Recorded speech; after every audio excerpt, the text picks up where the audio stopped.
Have you ever tried to talk about racism you've experienced only to have someone completely deny it happened?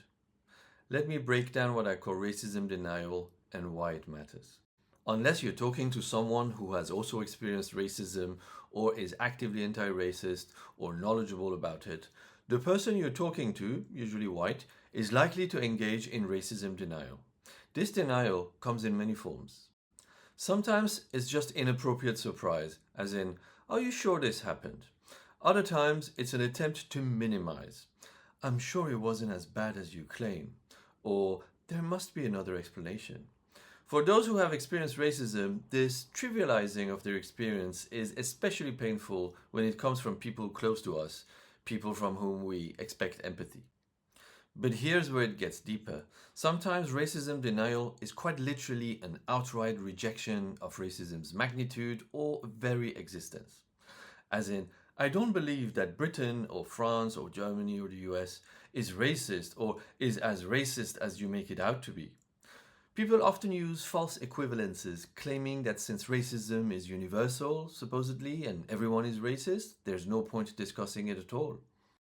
And this is crucial to understand. The gap between the experience of racialized people and the perceptions of even well meaning, progressive white majorities is striking.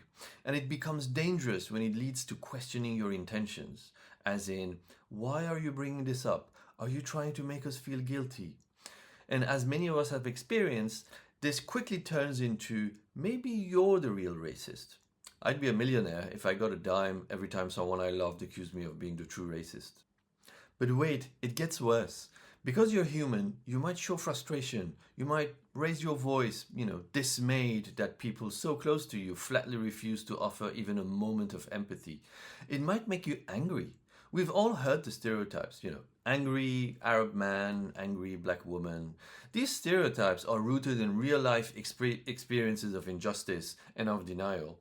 But once you lose your temper, they deploy their ultimate weapon, gaslighting.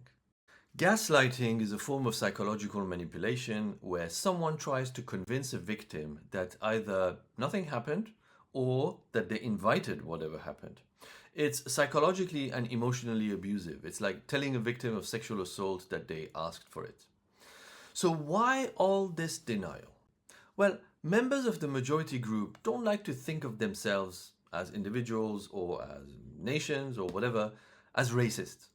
Positive self image is crucial in human psychology. Talking about racism makes them uneasy, and they would avoid it at any cost to you. This reveals something profound about white privilege. The privilege of avoiding 30 seconds of discomfort justifies any attack, any inversion of reality, and any gaslighting, even toward loved ones. This pattern of racism denial appears everywhere. When seeking empathy from white friends, colleagues, lovers, in laws, doctors, or therapists. Scholars and activists face it from pundits, journalists, politicians, police officers, and judges. Palestinian victims of genocide and their supporters face it from Western and Zionist institutions, governments, media, and universities. And they too get gaslighted. You started it all on October the 7th. Racism denial takes many forms, but its sequence is predictable, and its outcome is always the same. It perpetuates racism and it protects white innocence.